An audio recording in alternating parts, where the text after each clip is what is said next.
Hello students, welcome to दृष्टि tutorial private limited. आज के हम लोग इस वीडियो में एसएससी सीजीएल टीयर 1 2020 13 अगस्त 2021 के मॉर्निंग शिफ्ट के मैथ्स के पेपर को डिस्कस करने जा रहे हैं। 2500 क्वेश्चन को हम लोग बारी बारी से देखेंगे। ये वीडियो बहुत ही ज़्यादा हेल्पफुल होगा उन कैंडिडेट्स के लिए जो अपकमिंग एसएससी के एग्ज़ाम के लिए तैयारी कर रहे हैं। जैसे अभी सीजीएल का एग्ज़ाम आने वाला है, सीएचएसएल का आने वाला है, आगे एमटीएस का आने वाला है। क्वेश्चन लगातार इसी पैटर्न में रिपीट हो रहे हैं, इसलिए वीडियो को पूरा देखें और एक एक क्वेश्चन का आप लोग फ़ायदा उठाइए। चलिए हम लोग स्टार्ट करते हैं, सभी लोग ध्यान दीजिएगा। आज के इस वीडियो का फर्स्ट क्वेश्चन हम लोग का है, यहाँ पर बोला गया है कि यदि 5 अंक वाली संख्या 6, 7, 6 XY जो 3, 7, 11 से विभाज्य हो तो 3x - 5y का मान क्या होगा। तो सबसे पहले हम लोग x और y का वैल्यू बैठाना होगा और x और y का वैल्यू आप डायरेक्टली फाइंड नहीं कर पाएंगे क्योंकि तीनों प्राइम नंबर है। किसका आप यहाँ पर चेक करेंगे, डिविजिबिलिटी रूल। इसलिए इस क्वेश्चन को बनाने का सबसे आसान तरीका यही होगा कि तीनों का सबसे पहले हम एलसीएम ले लेते हैं। तो 3, 7 और 11 का एलसीएम आपका जो हो जाएगा 231, 231। अब ये तीनों के एलसीएम से हम लोग इसको डिवाइड करेंगे और x और y का वैल्यू निकालेंगे। अब यहाँ पर बात रहा x y का वैल्यू क्या रखेंगे। तो सबसे पहले ध्यान दीजिएगा, हम लोग ऐसा नंबर एज्यूम करेंगे जो 6, 7, 6 से शुरू होता है और 5 अंकों की सबसे बड़ी संख्या होगा। तो सबसे बड़ी संख्या बनाने के लिए क्या करेंगे, आप यहाँ पर डबल लाइन लगा लेंगे। तो ये 6, 7, 6 से शुरू होने वाली 5 अंकों की सबसे बड़ी संख्या होगा। इसको डिवाइड लगाएंगे 231 से, जो रिमाइंडर आएगा इसमें से माइनस कर देंगे तो वैसा संख्या हमको निकल जाएगा जो 231 से डिवाइड होगा। और यदि 231 से वो डिवाइड होगा तो वो 3, 7, 11 तीनों से डिवाइड होगा और वहाँ से हम लोग x y का वैल्यू निकाल लेंगे। तो चलिए सबसे पहले डिवाइड लगाते हैं। ये 2 बार में जाएगा तो 2, 6 और ये हो गया 4। तो ये आप यहाँ पर लिख देंगे 4, ये 1 और ये 2। फिर यहाँ पर ये जाएगा, ये 9 लिख लेंगे यहाँ पर, तो ये 9 बार में चला जाएगा। तो 9 1 का 9, 27 का 7, 18 और 2 20। माइनस करेंगे तो ये हो जाएगा 0, ये हो जाएगा 7 और ये फिर कट जाएगा। फिर यहाँ से आप 9 लिख लेंगे, ये आपका 3 बार में चला जाएगा। फिर 3 1 का 3, 3 3 9 और ये हो गया आपका 6। इसको माइनस कर लेंगे, ये 6 और 1 16 रिमाइंडर आएगा। अब हम लोग क्या करेंगे, 16 इसमें से माइनस करेंगे तब ये संख्या वो संख्या निकल जाएगा जो 231 से डिविजिबल होगा। चलिए माइनस करते हैं हम लोग। इसमें से 16 माइनस करेंगे तो ये निकल जाएगा आपका 3, ये निकल जाएगा 8, फिर 6, 7, 6। तो वो संख्या ये है। आप सबसे पहली बात इसको इस नंबर से इक्वेट करके x और y का वैल्यू निकालना होगा। तो यहाँ पर देखिए पहले x लिखा हुआ है और यहाँ पर पहले देखिए 8 लिखा हुआ है, यानी कि x = 8 होगा। उसके बाद y लिखा हुआ है, यहाँ 3 लिखा हुआ है, तो y = आपका यहाँ से हो जाएगा 3। x और y का वैल्यू आप फाइंड कर चुके हैं। अब जो फाइंड करने बोला वो हम लोग देख लेंगे। अब यहाँ पर देखिए 3x - 5y निकालना है। तो 8 3 कितना हो गया 24, माइनस ये हो गया 15, ये दोनों को माइनस करेंगे तो आपका हो जाएगा 9। तो 9 इस क्वेश्चन का हो जाएगा राइट आंसर। क्लियर है। चलिए हम लोग आगे बढ़ते हैं दूसरे क्वेश्चन की ओर। आइए हम लोग क्वेश्चन नंबर 2 को देखते हैं। 2 नंबर क्वेश्चन में बोला गया है कि एक निश्चित कार्य को करने के लिए ए और बी अल्टरनेट वैकल्पिक दिन पर कार्य करते हैं। पहला दिन बी कार्य शुरू करता है, अकेले ए उसी कार्य को 24 दिनों में कर सकता है। यदि 11 हल 1/3 दिन में पूरा होता हो, यदि काम 11 हल 1/3 दिन में पूरा होता हो तो अकेला बी ओरिजिनल वर्क का 7/9 पार्ट कितना दिन में पूरा कर सकता है। बहुत ही अच्छा क्वेश्चन है। चलिए हम लोग इसको बनाते हैं। सबसे पहली बात यहाँ पर बोला गया है कि ए जो है कोई काम को, इस काम को 24 दिन में कर देगा, यानी कि टोटल वर्क निकालेंगे तो हो जाएगा आपका 24A। ए आपका ए का एफिशिएंसी है और ए का टाइम कितना है 24। तो एफिशिएंसी इंटू टाइम क्या होता है, टोटल वर्क। अब जब ये दोनों अल्टरनेट काम करेगा तब काम जो है 11 हॉल 1/3 दिन में पूरा होगा। अब इस 11 हॉल 1/3 दिन को हम ब्रेक करेंगे, 3 पार्ट में ब्रेक करेंगे। सभी लोग ध्यान दीजिएगा।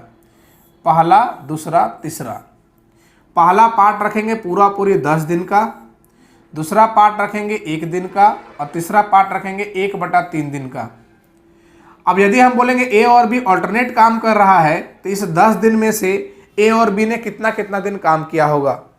तो बी ने भी इसमें 5 दिन काम किया होगा और ए ने भी इसमें 5 दिन काम किया होगा।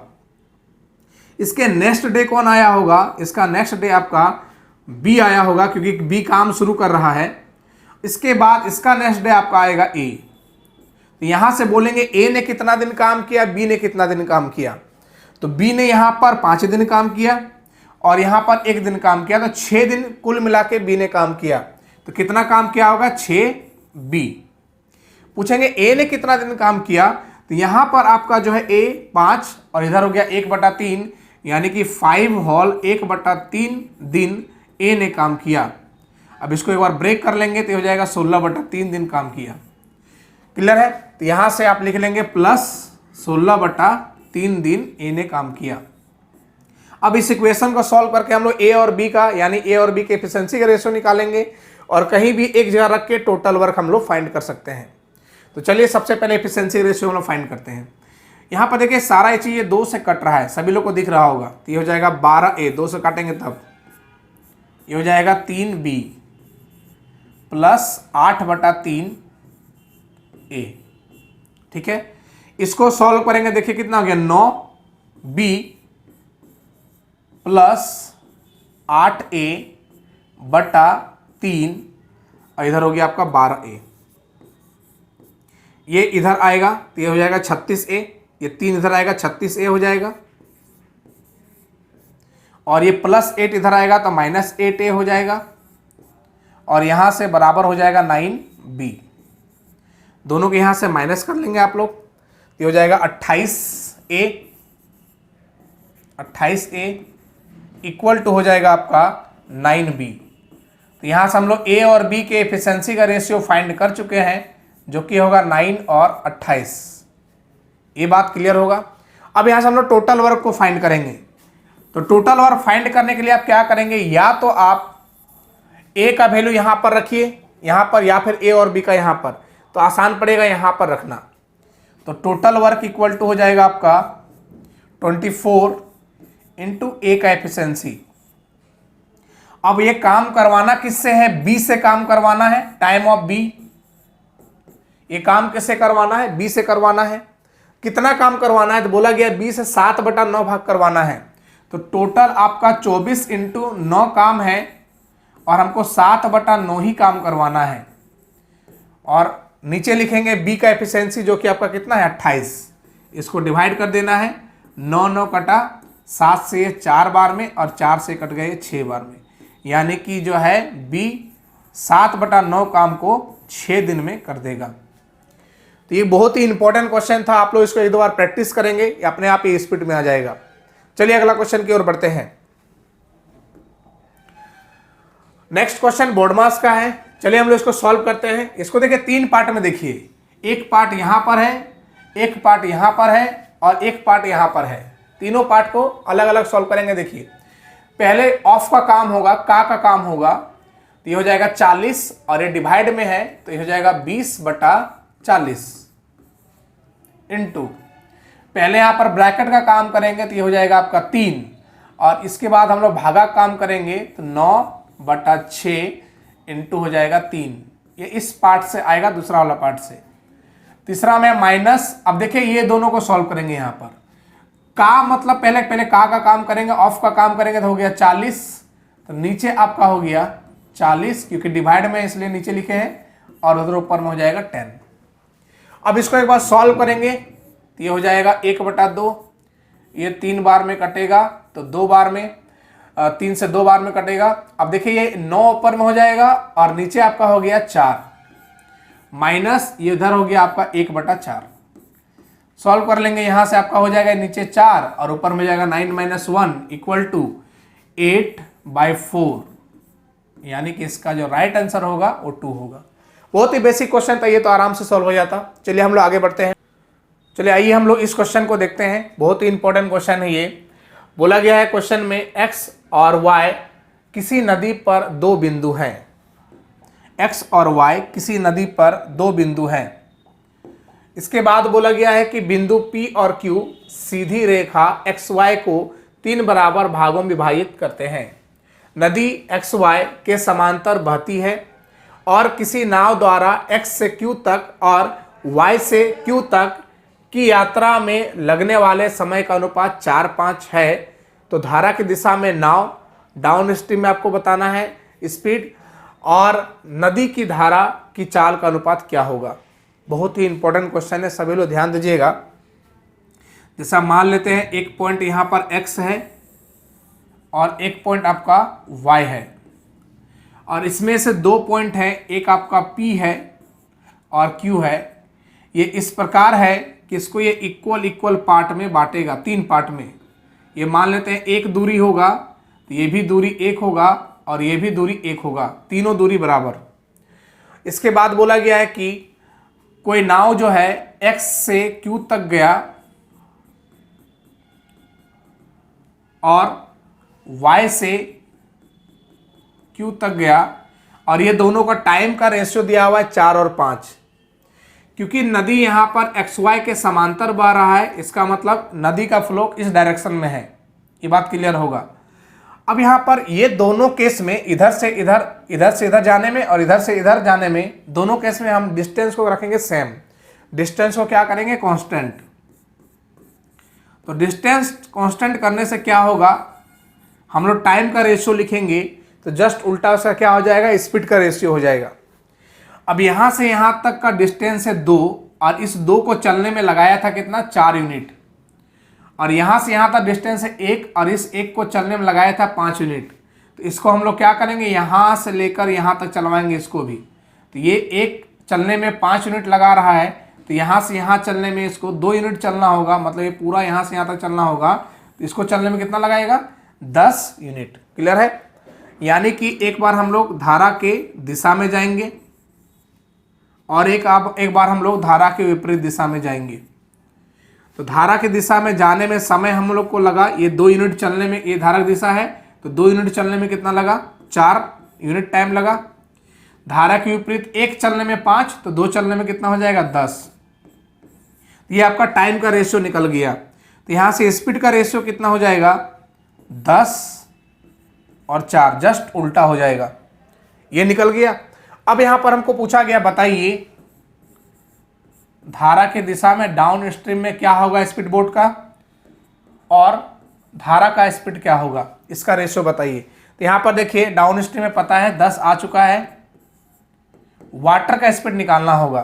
तो दोनों क्या करेंगे, माइनस करेंगे और बाय 2 करेंगे। आप लोग पता होना चाहिए b प्लस डब्ल्यू बराबर यदि x होता है, b माइनस डब्ल्यू बराबर y होगा, तो w निकालने के लिए हम लोग x माइनस y बाय 2 करते हैं। तो ये दोनों माइनस करेंगे तो हो गया 6 और 6/2, 3 हो गया।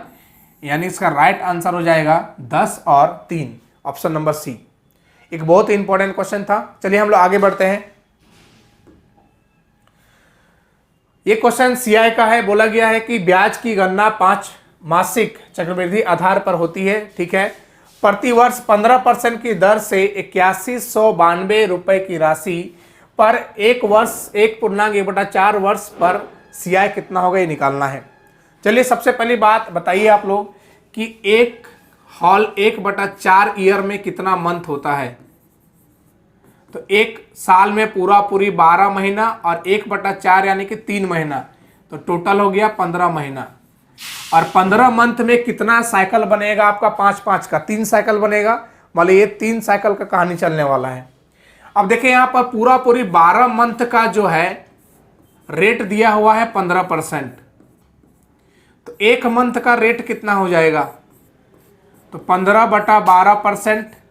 लेकिन हमको 5 मंथ का चाहिए, तो 5 मंथ का निकालने के लिए 5 से मल्टीप्लाई कर देंगे, तो 15/12 गुना 5, और परसेंटेज मतलब होता है 1/100। यहाँ से डायरेक्ट हम लोग फ्रैक्शन वैल्यू रेट का निकाल लेंगे। देखिए यहाँ से 3 से कटेगा ये 5 बार में, और 3 से कटेगा 4 बार में, ये आपका कटेगा 20 बार में, और ये फिर से कट जाएगा आपका ये 4 बार में। तो 1/16 आया रेट का रेशियो। क्योंकि कहानी 3 साइकिल का है, 3 5 माही है, तो 16 से 17 का रेशियो लिखाएगा P से A, लेकिन ये आपका क्यूब होगा। क्यों होगा? क्योंकि 3 साइकिल, इसलिए इसका क्यूब होता है 40 96, और ये हो गया 49 13, 49 13।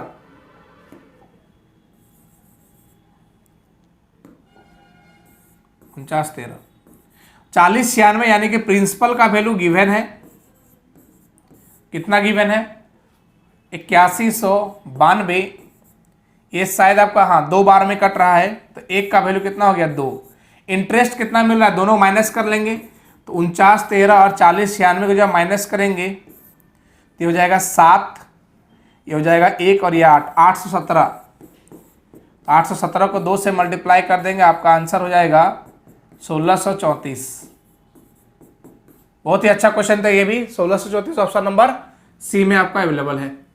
चलिए हम लोग आगे क्वेश्चन बढ़ते हैं। बहुत ही आसान क्वेश्चन है। अगला क्वेश्चन बोला गया है 21 सेंटीमीटर लंबी एक जीवा, जीवा यानी कि कॉर्ड, इसका मतलब सर्कल आने वाला है। एक सर्कल का कॉर्ड की लंबाई दिया हुआ है 21 सेंटीमीटर, 25 सेंटीमीटर व्यास यानी कि डायमीटर वाले वृत्त पर खींची जाती है। ठीक है, इसका डायमीटर दिया है 25, यानी कि रेडियस हो जाएगा आपका 25/2। तो केंद्र से जीवा की लंबवत दूरी बताइए। देखिए यहाँ केंद्र से जीवा की लंबवत दूरी, मतलब ये दूरी बताना है, क्या होगा। आप सभी लोग को पता होगा, यदि आप केंद्र से जीवा पर परपेंडिकुलर ड्रॉ करते हैं, ये दोनों लेंथ आपका जो है बराबर होता है। इसका मतलब ये लेंथ छोटा सा कितना हो जाएगा? 21/2, ये यहाँ से यहाँ तक, और ये आपका क्या हो गया? आपका 25/2।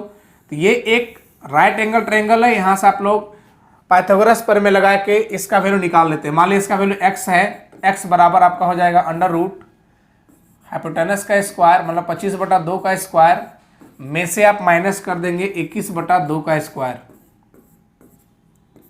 तो 625/4 माइनस 441/4 माइनस करेंगे हम लोग, ये हो जाएगा 4 8 1 184/4, 4 और 4 6 24, √46 का हो जाएगा आंसर। तो बहुत ही बेसिक क्वेश्चन था। चलिए हम लोग आगे बढ़ते हैं। अगला क्वेश्चन, ये तो और ही ज्यादा आसान क्वेश्चन, कॉम्प्लीमेंट्री एंगल पर बेस्ड है। सभी लोग को पता होना चाहिए, cot alpha into cot beta बराबर 1 होगा जब अल्फा प्लस बीटा का वैल्यू 90 होगा। तो यहाँ पर देखिए ये कॉट 25 और कॉट 65, अल्फा और बीटा यानी एंगल का सम 90 है, यानी ये दोनों का प्रोडक्ट कितना हो जाएगा? 1। इस प्रकार से 35 और ये आपका कितना हो गया? 55। ये दोनों का भी सम कितना हो जाएगा आपका, सॉरी मल्टीप्लिकेशन कितना हो जाएगा? 1। और कॉट 45 का वैल्यू तो 1 होता ही है, इसका आंसर कितना हो गया? 1। बहुत बेसिक क्वेश्चन था। चलिए आगे बढ़ते हैं। हाँ, ये क्वेश्चन बहुत ही लॉजिकल क्वेश्चन है, इसको आप वैल्यू पुटिंग से बहुत ही आसानी से कर सकते हैं। इसको आप बिना देखे ये क्या दिया है कोई मतलब नहीं है, बस ध्यान देना है, हमको निकालना किसका वैल्यू है। हमको निकालना है tan theta plus cosec theta का वैल्यू क्या होगा। देखिए √3 का मामला सारे ऑप्शन में दिख रहा है, और ये दोनों में से √3 कब कब आता है? तो tan 30 और tan 60 में आता है। तो दोनों एक बार रख के देख लेंगे। तो tan 30 जब रखेंगे, थीटा इक्वल टू 30 रखेंगे, तो ये हो जाएगा 1/√3 प्लस ये आपका हो जाएगा इसका 2 हो जाएगा, तो ये हो जाएगा आपका 1 + 2√3/√3। ऐसा आपको ऑप्शन में नजर नहीं आ रहा, मतलब ये नहीं हो पाएगा। तो tan इक्वल टू हम लोग एक बार 60 रख या थीटा इक्वल टू 60 रख के देखते हैं। तो tan 60 प्लस कोसेक 60। अब यहां पर इसका वैल्यू होता है √3 और इसका वैल्यू होता है 2/√3। तो √3 3 + 2 5/√3, ऊपर नीचे आप इसको रैशनलाइज कर लेंगे मल्टीप्लाई करके √3 से, तो हो जाएगा 5√3/3। तो ऐसे आप क्वेश्चन में गेसिंग करके भी बना सकते हैं। इसका हो जाएगा 5√3/3। ठीक है, चलिए हम लोग आगे बढ़ते हैं। अगला क्वेश्चन है, बोला गया जब x को 19, 28, 55, 91 प्रत्येक में से घटाया जाता है तो इस क्रम में प्राप्त संख्याएं समानुपात में होती है, बताए x का वैल्यू क्या होगा। बहुत ही आसान क्वेश्चन, इसको हमेशा बाय ऑप्शन से हम लोग करेंगे।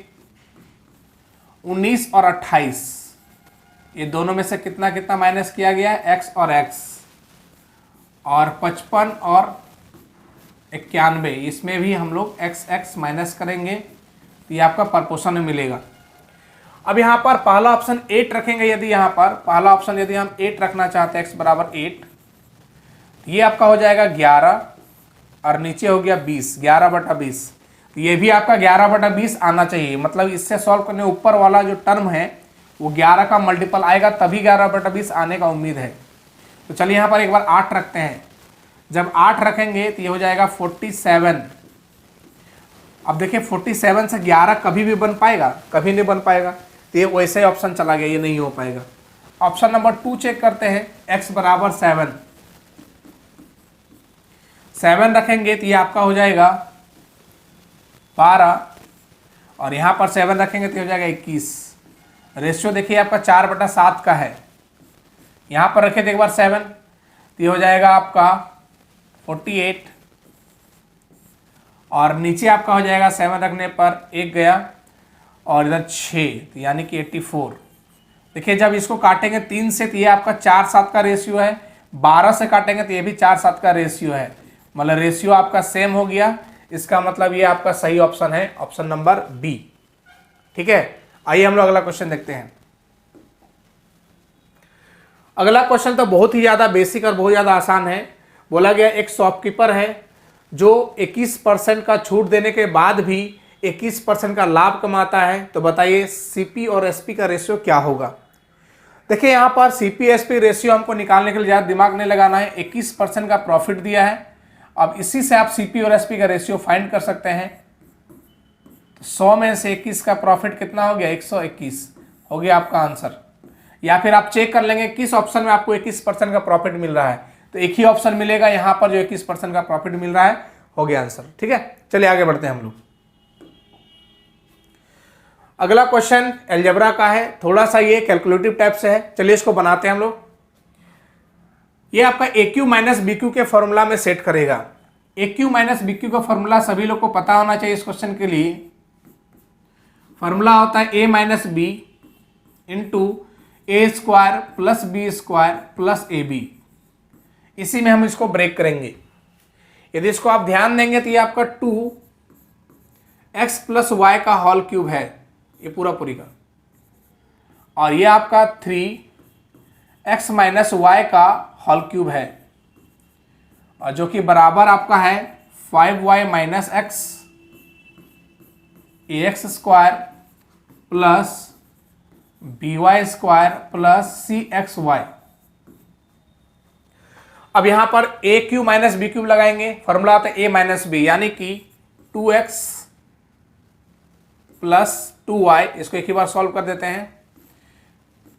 Minus b, a minus b मतलब इसको लिखेंगे माइनस में, तो हो जाएगा माइनस 3x और ये हो जाएगा आपका फिर माइनस 3y।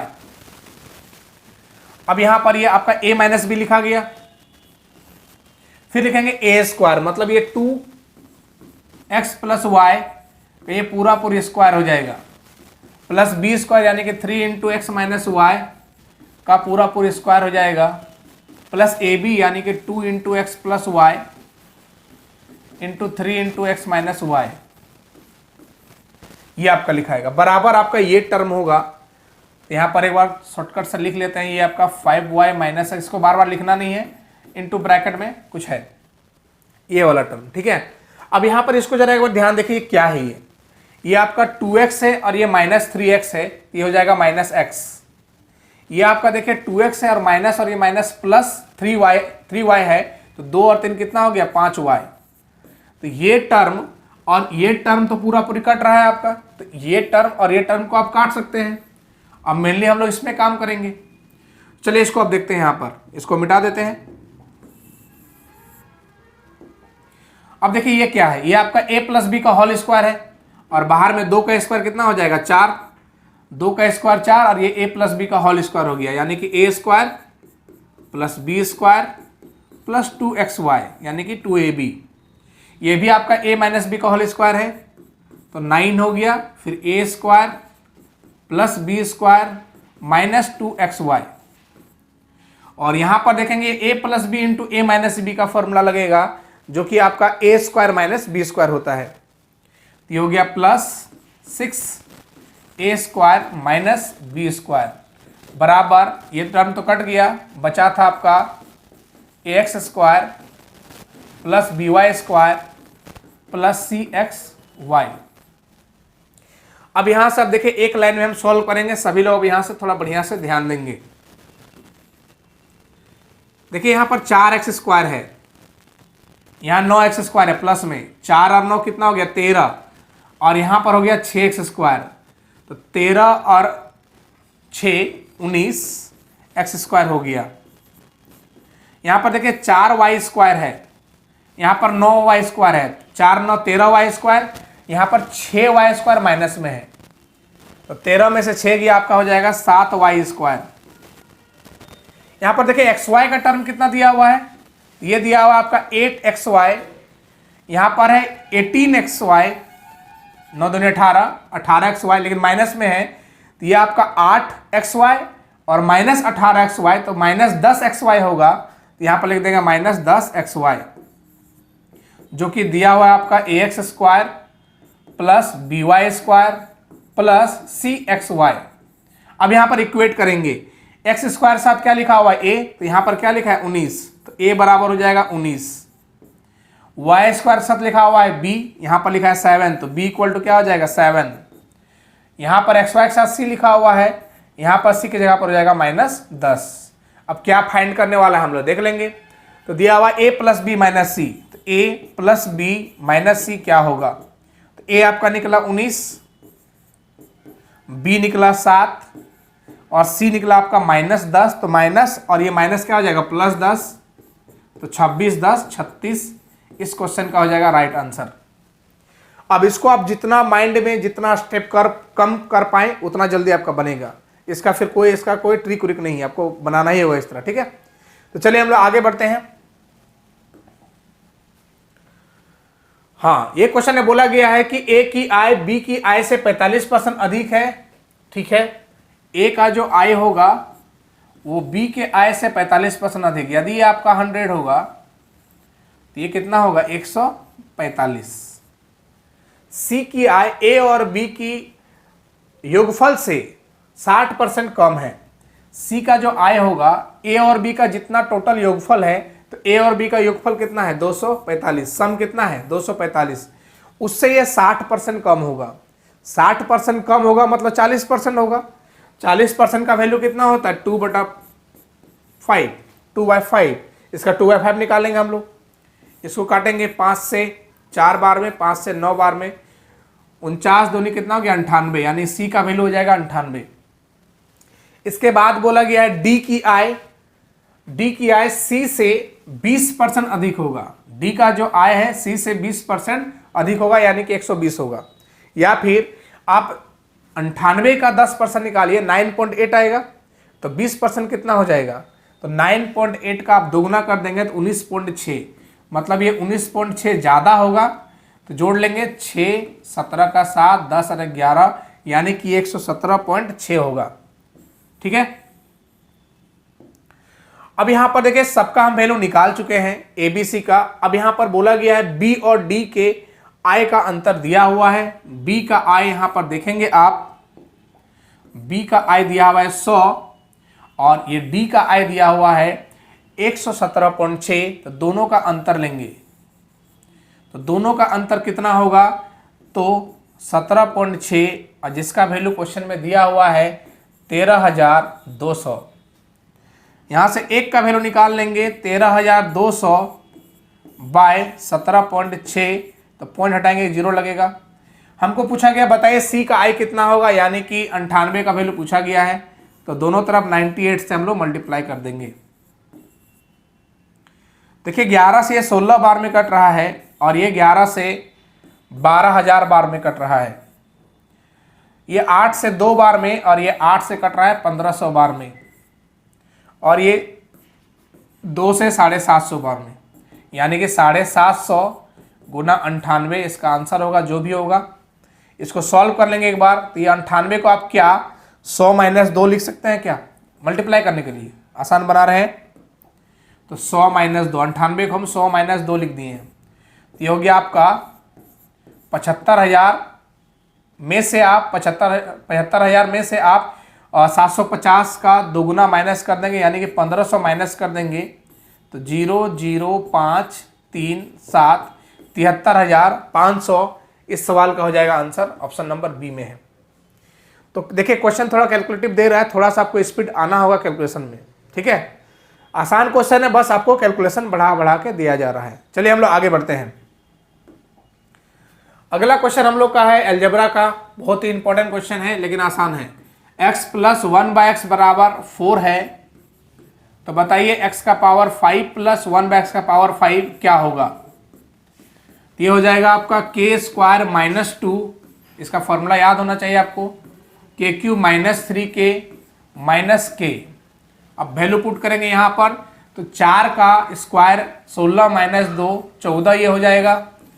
4 का क्यूब कितना होता है 64, और 4 तिया हो गया 12, तो 64 में से 12 गया कितना हो जाएगा 52 - 4, 14 दूनी 28, 70 और 2 72 - 4, तो ये हो जाएगा 724 इसका आंसर, जो कि ऑप्शन नंबर डी में है। चलिए आगे बढ़ते हैं। अगला क्वेश्चन ज्योमेट्री का सिमिलरिटी पर आधारित क्वेश्चन है। क्वेश्चन में बोला गया त्रिभुज ABC और PQR सिमिलर है। त्रिभुज ABC और त्रिभुज PQR सिमिलर है, और दोनों के एरिया का रेशियो दिया हुआ है 64 और 81, एरिया दिया हुआ है। अब यहां पर बोला गया है कि AD और PT, ABC और PQR का मीडियन होगा। तो बताइए यदि PT की लंबाई 10.8 है तो AD का लंबाई क्या होगा। तो आपको पता होना चाहिए दो ट्रायंगल सिमिलर है, तो यदि एरिया का रेशियो कुछ भी दिया रहेगा और लेंथ क्वांटिटी का रेशियो निकालना रहेगा तो आपको स्क्वायर रूट लेना पड़ता है। तो यहाँ पर लेंथ क्वांटिटी का हम रेशियो निकालेंगे, कोई भी, वो पेरीमीटर हो सकता है, वो साइड हो सकता है, वो हाइट हो सकता है, मीडियन हो सकता है। तो क्या करेंगे स्क्वायर रूट लेंगे, तो 64 और 81 का स्क्वायर रूट कितना होता है, ये हो जाएगा आपका 8 और ये 9। अब देखिए PT किसके करस्पॉन्डिंग में है, मतलब किस ट्रायंगल में है, तो PT आपका PQR में होगा जो कि 10.8 है, यानी कि इस 9 का वैल्यू दिया हुआ है 10.8। तो यहाँ से 1 का वैल्यू निकालेंगे 1.2 हो जाएगा। पूछा गया बताइए AD की लंबाई, तो AD AB में होगा, ABC में, यानी कि 8 का वैल्यू पूछा गया है, तो 8 का वैल्यू हो जाएगा 9.6। तो बहुत ही आसान क्वेश्चन था। चलिए आगे बढ़ते हैं हम लोग, देखते हैं अगला क्वेश्चन क्या है। हाँ, अगला क्वेश्चन आपका एवरेज का है। बोला गया 28 संख्याओं का औसत जो है 77 है। पहली 14 संख्याओं का औसत 74 है, मतलब 1 से लेकर 14 संख्या का औसत दिया हुआ है 74, और अंतिम 15 संख्याओं का औसत 85 है। देखिए एक ज्यादा है, मतलब ये 14 2 बार आएगा गिनती, कितना दिया है 84 है। और ये पूरे का एवरेज, पूरे 2800 संख्या का औसत कितना दिया हुआ है, 77 दिया हुआ, ये पूरे 2800, यहाँ 14 to 28 लिख दीजिए। अब यहां पर क्या बोला गया आगे देखेंगे, यदि 14वीं संख्या को हटा दिया जाए तो शेष संख्याओं का औसत क्या होगा, दशमलव के 1 पॉइंट तक बोलिए। तो आप क्या करेंगे, सबसे पहले डेविएशन से आप 14th नंबर, 14वीं संख्या है कितना वो निकालेंगे। चलिए हम निकालते हैं 14th नंबर। तो डेविएशन से निकालने के लिए आप पता होगा, सबसे पहले एवरेज में से हम माइनस करेंगे डेविएशन, जो भी माइनस प्लस जो भी होगा। जैसे यहाँ पर इसका डेविएशन निकालेंगे, ये कम या ज़्यादा है एवरेज से, तो ये कम है, कितना कम है 3, कितने लोगों में 14 लोगों में, यानी कि ये आपका जो है 42 कम है, तो -42 कर दिए। ये एवरेज से कम या ज़्यादा है, तो ये आपका ज़्यादा है, कितना ज़्यादा है 7, कितने लोगों में, तो यहाँ 15 बोला गया था, तो 15 में, तो टोटल कितना ज़्यादा हो गया 15 से 105 ज़्यादा हो गया। यहाँ से आपका ये 14th नंबर निकल जाएगा, तो 77। अब एक बार इसको ऐड कर लेते हैं, 1 मिनट, हाँ इसको सॉल्व करेंगे आप लोग। यहाँ पर देखिए ये हो गया आपका 12 का 2, 7 और 1 8 और 1 माइनस 42 यानी हो गया आपका 140।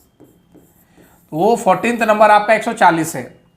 अब 14 नंबर 140 आ गया, उसके बाद हम लोग क्या करेंगे, हम लोग देखेंगे ये नंबर में कितना ज़्यादा है, मतलब 14 नंबर को जब हम निकालेंगे तो कंपेयर करेंगे ना कितना ज़्यादा वो लेके जा रहा है अपने साथ। तो नंबर में चेंज,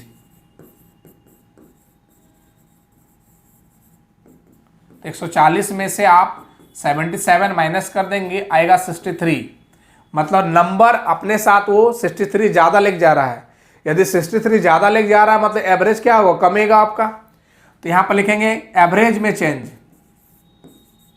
कितना एवरेज में चेंज होगा, तो 63 आउट ऑफ कितना में से, तो टोटल 28 संख्या है, तो 27 आपको डिवाइड करना होगा, मतलब इतना आपको एवरेज कम करना होगा। मतलब ये 63 को पूरे 27 लोगों में बांटना होगा, कम कम करके, इतना कम जितना आएगा। अभी 9 से काटिए इसको, 9 से आपका कट जाएगा आपका ये 7 बार में, और 9 से कट जाएगा 3 बार में, तो ये आएगा लगभग आपका 2.3 आपको एवरेज में कम करना होगा।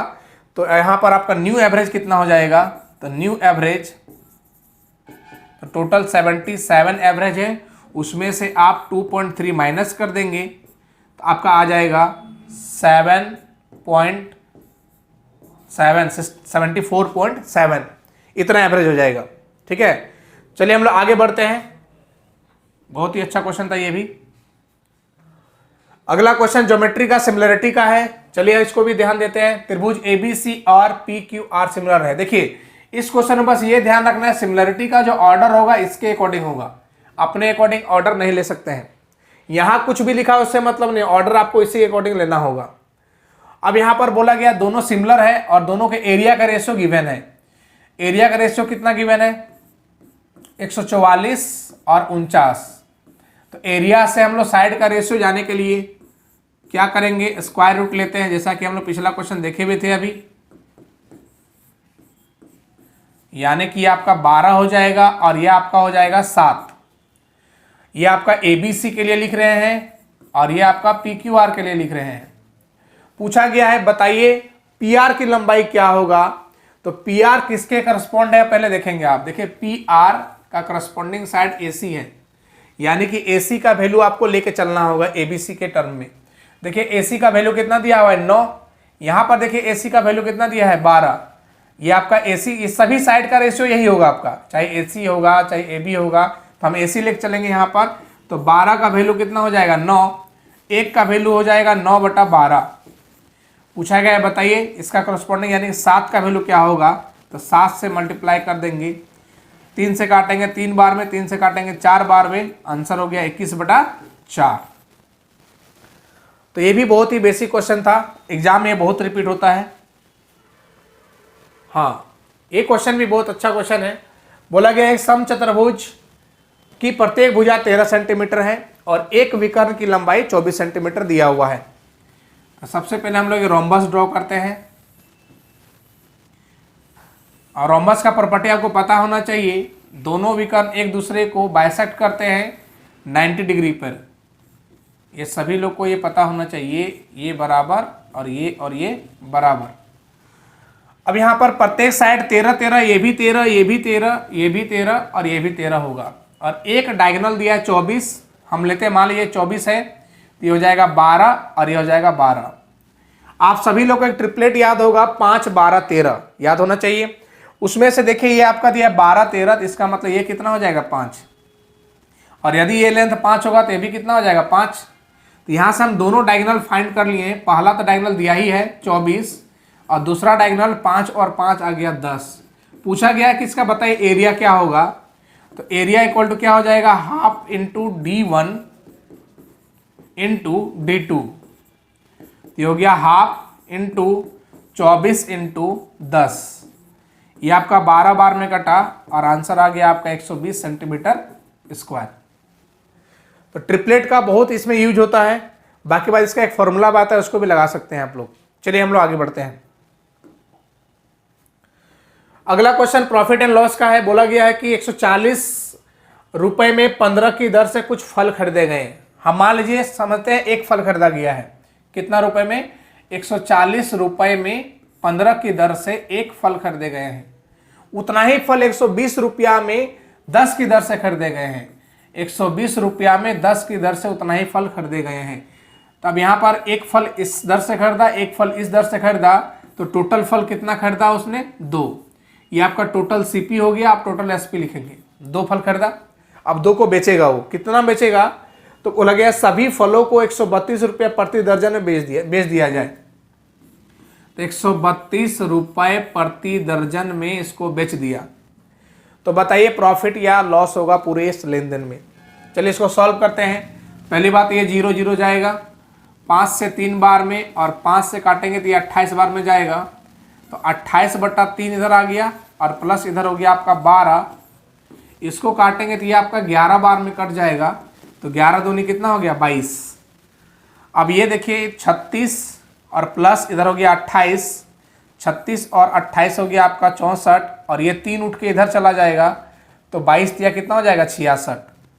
इसको 2 से काट सकते हैं। ये 32 बार में कटेगा और ये 33 बार में कटेगा। देखिए एक का उसको प्रॉफिट हुआ है पूरे लेन देन में। एक का प्रॉफिट कितना में से हुआ है? 32 में से। गुना कर देंगे 100। 4 से काटेंगे 8 बार में, 4 से 25 बार में। तो 4 तिया 8 तिया 24 और 1/8% का हो जाएगा प्रॉफिट। बहुत ही आसान था, बस इसको थोड़ा सॉल्व किया और आंसर आइए ऑप्शन नंबर ए में आपका ये अवेलेबल है। चलिए आते हैं हम लोग दूसरा क्वेश्चन। हाँ, अगला क्वेश्चन भी ज्योमेट्री का है लेकिन सर्कल का है। बोला गया एक चक्रीय चतुर्भुज ABCD की भुजाएं AB और DC को बढ़ाने पर E पर मिलती है, और भुजा AD और BC को बढ़ाने पर F में मिलता है, और AB और DC को बढ़ाने पर E पर मिलता है। और ADC एंगल दिया हुआ है, BEC दिया हुआ है, तो AF भी निकालना है। चलिए सबसे पहले देखते हैं, एक सर्कल ड्रॉ करते हैं।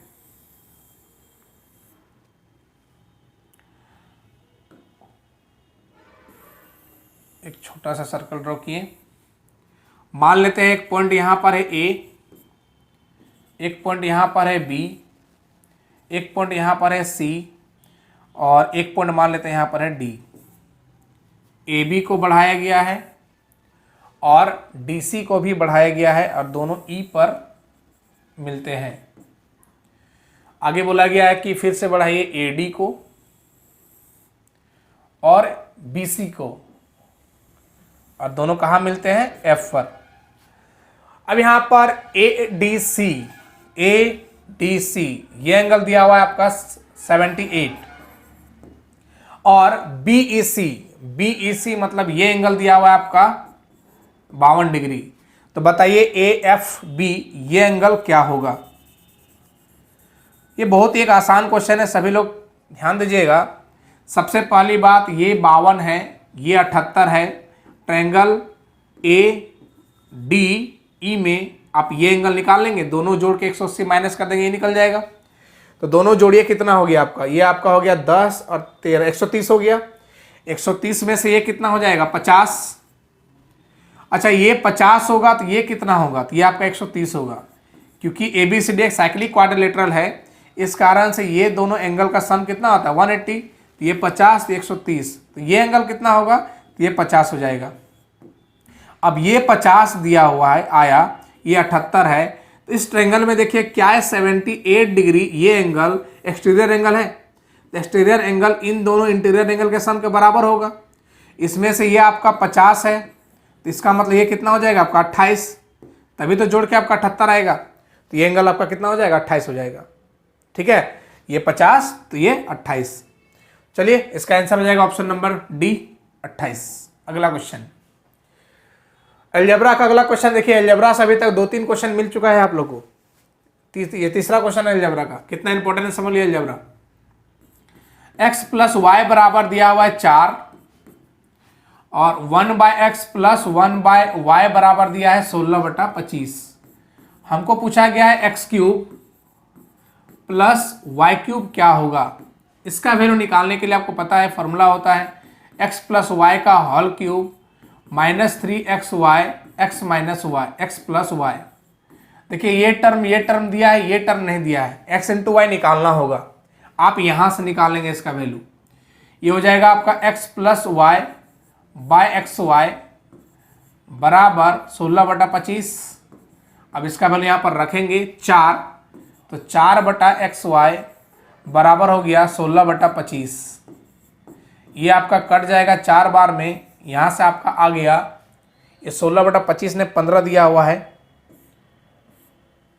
इसका थोड़ा सा ध्यान देंगे यहाँ पर।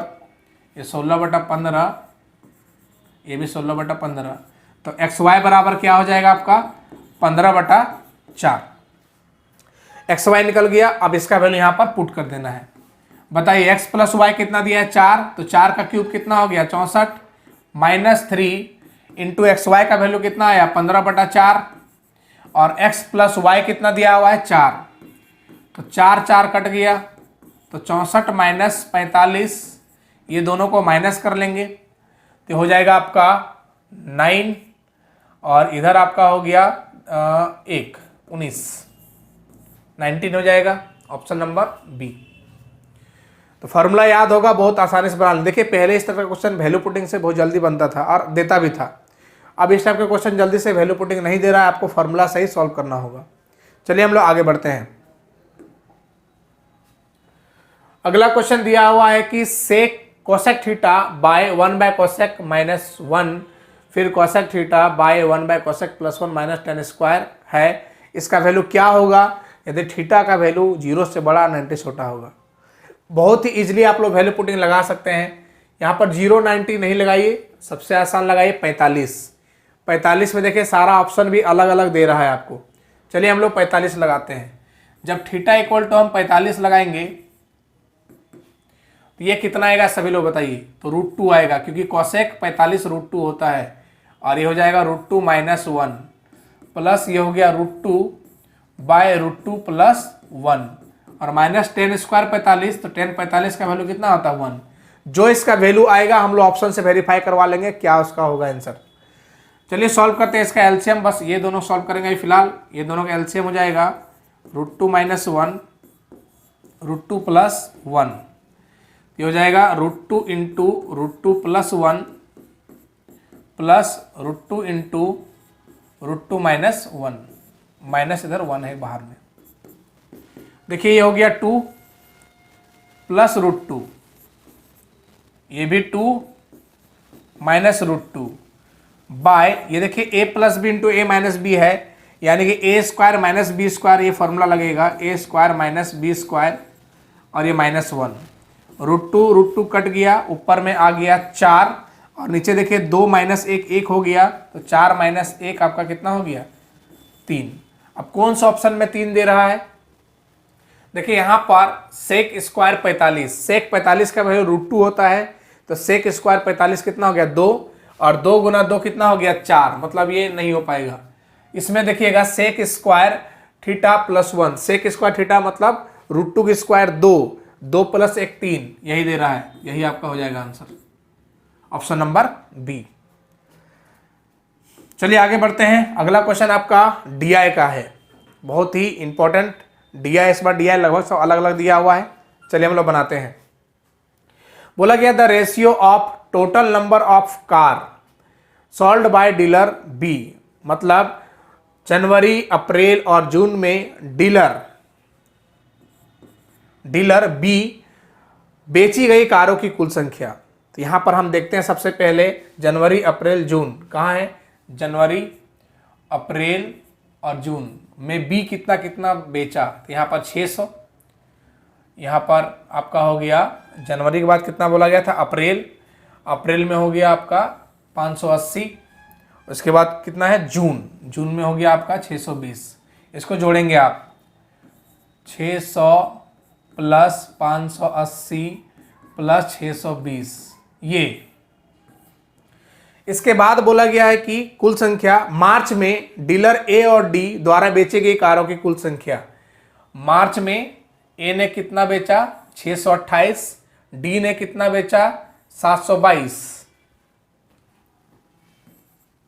628 और 722, ये दोनों का रेशियो क्या होगा, ऐड कर लेंगे। देखिए यहां पर ये हो गया 6 1200, 12 5 17 और 20 और 2 100, यानी कि 1800 हो गया ये। और इधर से जोड़ेंगे तो 10 का 0, 4 और 1 5, 13।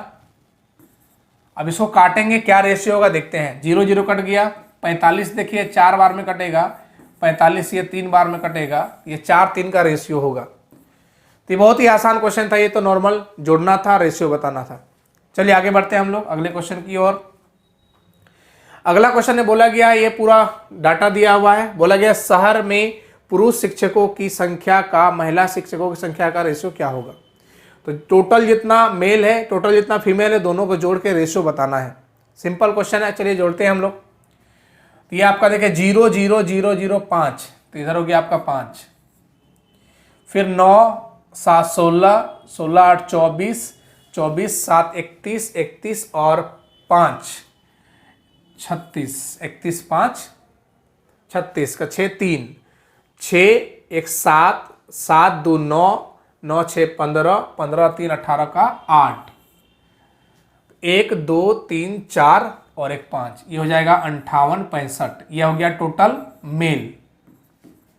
फीमेल जोड़िए फिर से इधर से, 9 5 14, 14 और इधर हो गया आपका 5 19, 1 20 का 0, 5 8 13, 13 2 15, 15 5 20, 20 7 27, 27 और इधर आपका था 2 28 29 का 9, फिर यहाँ पर 13 13 और इधर हो गया आपका 6 13 6 19 19 20 21 22, 19 3 कितना हो गया 22, 22 और 2 24 का 4, हाथ में 2, तो 2 2 4, 2 6 और 2 8।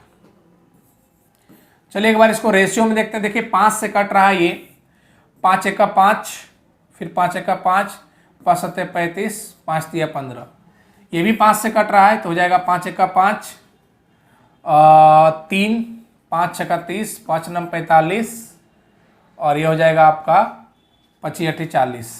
3 से भी कट रहा है क्या, 3 से, हाँ 3 से, 3 3 9, 3 9 27, 3 1 का 3, 3 से 3 5 15, 3 6 18, 3 6 18, तो 391 इस टू आपका हो जाएगा 566। हालांकि एक ही ऑप्शन में था ये, 391 यहाँ से भी छाट सकते थे। चलिए आगे बढ़ते हैं, ये तो नॉर्मल जोड़ना था, रेशियो बताना था, कोई इसमें था ही नहीं बात। हाँ अगला क्वेश्चन आपका बोला गया फिर से, ये गिवन चार्ट में बोला गया है कितने वर्षों में बिक्री उत्पादन के 90% से अधिक है। देखिए इस टाइप के क्वेश्चन को बनाने के लिए सबका 90% से अधिक देखने का जरूरत है नहीं। एक बार ऑप्शन में नजर घुमाइए, यहाँ भी 2017 है, यहाँ भी 2017 है, यहाँ भी 2017 है। एक बार हम लोग चेक करेंगे क्या 2017 में उत्पादन सेल से, यहाँ पर उत्पादन का 90% उससे सेल ज़्यादा है कि नहीं, तो चेक करिए। आइए 2017 में कितना है, तो 1450, तो 1450 का पहले हम 90% निकाल लेंगे, उसके बाद चेक करेंगे ये सेल ज़्यादा है कि नहीं इससे। तो 90% मतलब क्या होता है 90/100, ठीक है। अब यहाँ पर इसको सॉल्व करेंगे, 0 0 गया, इससे 9 से मल्टीप्लाई करेंगे, 9 5 45 का 5 हो गया, ये हो गया आपका 9 चौक 36, 36 और 4 40 का 0 और 9 का 9 और 4 13, 1305 आया। लेकिन ये क्या 1305 से ज़्यादा है, तो नहीं है। देखिए 11 सही दिया हुआ है, लेकिन ये तो ज़्यादा आना चाहिए। बोला गया है कि उत्पादन के 90% ज़्यादा होना चाहिए सेलिंग, तो यहाँ पर नहीं है, इसका मतलब ये 2017 नहीं हो पाएगा। यदि 2017 नहीं होगा तो ऑब्वियस बात है एक ही ऑप्शन बचा आपका 2016 2018, यही आपका आंसर होगा। चलिए हम लोग आगे बढ़ते हैं। अगला क्वेश्चन फिर से DI का है। बोला गया है कि यदि जुलाई 2018 में डीलर डी द्वारा कारों की बिक्री उतना ही % बढ़ा जितना जून 2018 में पिछले महीने की तुलना में बढ़ा था। तो जून 2018 में देखिए कितना बढ़ा था पिछले महीना, देखिए जून 2018 में डी के बारे में बोला गया, डी में देखेंगे तो डी में पहले 600 था, अब 780 हो गया। कितना बढ़ा, तो 180 बढ़ गया। कितना में से, तो 600 में से गुना 100, यानी कि 30% जो है बढ़ा था जून में, जून 2018 में पिछले महीना कंपेयर में। इसका मतलब जितना जून में बढ़ा उतना ही आपका जुलाई में बढ़ेगा। तो बोला गया है कि जुलाई 2018 में डीलर डी द्वारा बेचे गए कारों की कुल संख्या बताइए। तो सबसे पहली बात, यहां पर डी का ही पूछा गया है। तो जून में कितना है 780, तो 780 में से अब जुलाई में 30% बढ़ जाएगा, यानी कि 130% हो जाएगा। 780 में से जून में डी जो है 780 है, तो जुलाई में 30% बढ़ के होगा, तो 30% बढ़ा दिए 130 हो गया। तो 0 0 0 0 गया, 13 8 104, 13 8 104, देखिए 104 एक ही जगह आपका यूनिट प्लेस 4 है, मतलब यही होगा आपका 101 हो गया, जो कि आपका आंसर हो गया। तो पूरी आप लोग का ये एक्सप्लेनेशन खत्म हुआ। सारा क्वेश्चन हम लोग बारी बारी से डिस्कस कर चुके हैं। आज का वीडियो इतना ही रहेगा। बहुत बहुत धन्यवाद।